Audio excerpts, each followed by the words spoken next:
Hola guys, how are you? Good day to my subscribers over here on YouTube, out there at Facebook, and also on TikTok. Guys, in this vlogger episode, I will be doing an unboxing of OP09 One Piece box na nabinili ko sa Toys R Us for 2,856 pesos. Alright, I also have 2 packs here na bubuksan natin. Why am I doing this? Why am I unboxing a box of One Piece? It's because of the gold manga Roger na ngayon ay nabebenta for 100 to 150,000 pesos. Even though raw yun, na pwede siyang mabenta for 100,000 pesos, which is I think one of the most expensive, not the most expensive One Piece card ever. Even though medyo tumaas na rin ang value nung first OP01, yung first release nila, at saka yung OP05, which is also the anniversary release. This is also an anniversary release. Alright, buksan natin siya. Or would I say, ito lang dalawa. So let's go and let's do the unboxing or unpacking. Let's go.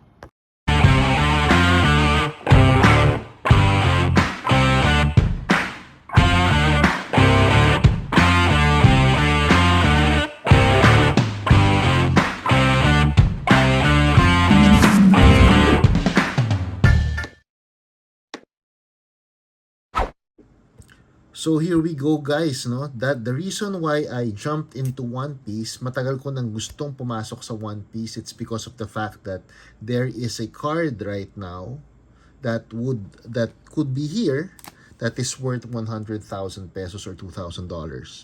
All right? Pinakita ko na kanina, that would be the Roger manga, the gold Roger manga gold. Alright? I don't know how it's called. I'm not really into One Piece. Hindi ko kilala yung mga characters dyan. I'm just trying to invest here. No, I think tamang investment to. Tamang unboxing for my viewers. No, so bago to, it was just released in 2022. Itong One Piece, itong game. So, medyo hot siya. And I've always been looking for the next Pokemon. So, Pokemon cards. Hindi ako nakabili ng OP01 na box. So, I bought an OP09. Hindi rin ako nakakuha ng OP05. Yun ang mga medyo popular sets, I think. No, I'm not really familiar with it, but that's what I heard, no, from my friends. But before I do the unboxing of this, please do follow me on Instagram. That would be at timduncan21_card collector, and also on my Facebook page, that would be Reby Mayuyus Hobby Vlogs. Alright, so, and also please don't forget to subscribe to this channel. Alright, thank you. So I have decided to just open these 2 packs. Hindi ko nabubuksan to. The reason why I'm not opening this is for investment purposes. I think because of the Gold Roger manga, this could go up in value after a few years or even years. I could wait for that. Hindi ako mahilig magbukas ng mga packs even though medyo cheap siya.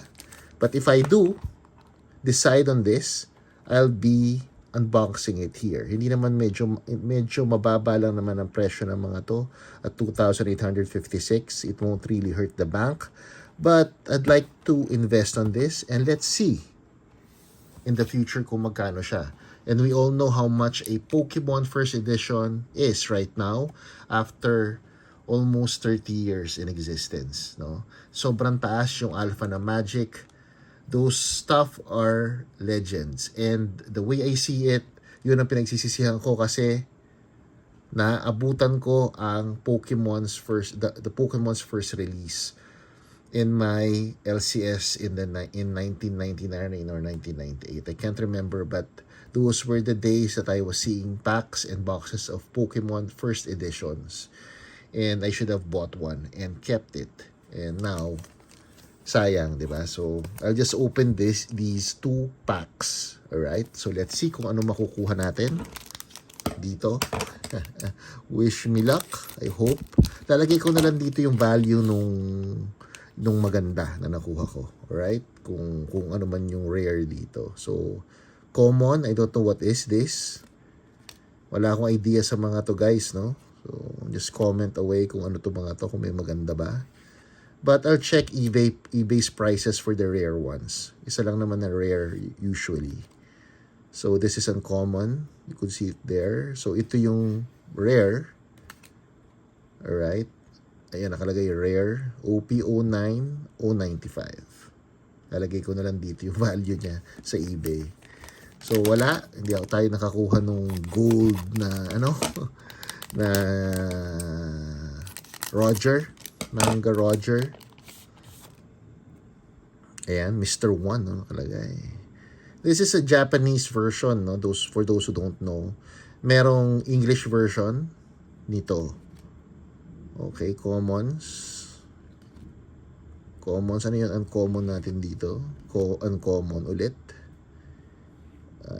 Hindi siya gold, eh. Kitang-kita hindi siya gold. So, uncommon.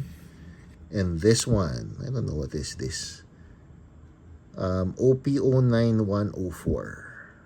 Alright, so there you go. Tabi na lang natin itong mga nakuha natin. Actually, nagbukas pa ako ng isa kanina sa habang kumakain kami. I'll just show it here as well. Ito yung nakuha ko. Alright, so 3 packs ang binuksan ko for OP09. We didn't get the Roger manga. If I did get the gold Roger, ako, ewan ko. We would have done the dance of, or we would have done the dance of joy. So there you go guys, thank you very much for watching. Again, for those who want to invest on One Piece, I think this is the best box right now na pwedeng investan. Just for your information, medyo mataas na yung OP01 Romance Dawn. I think it's being sold for about 6,000 over at Shopee, Lazada. Nasa ganun na yung presyo niya. Wala ka na makikita SRP. The SRP is about this much then at that time before, a year ago. And also the OP05. Alright, so thank you very much for watching and have a nice day. Thank you.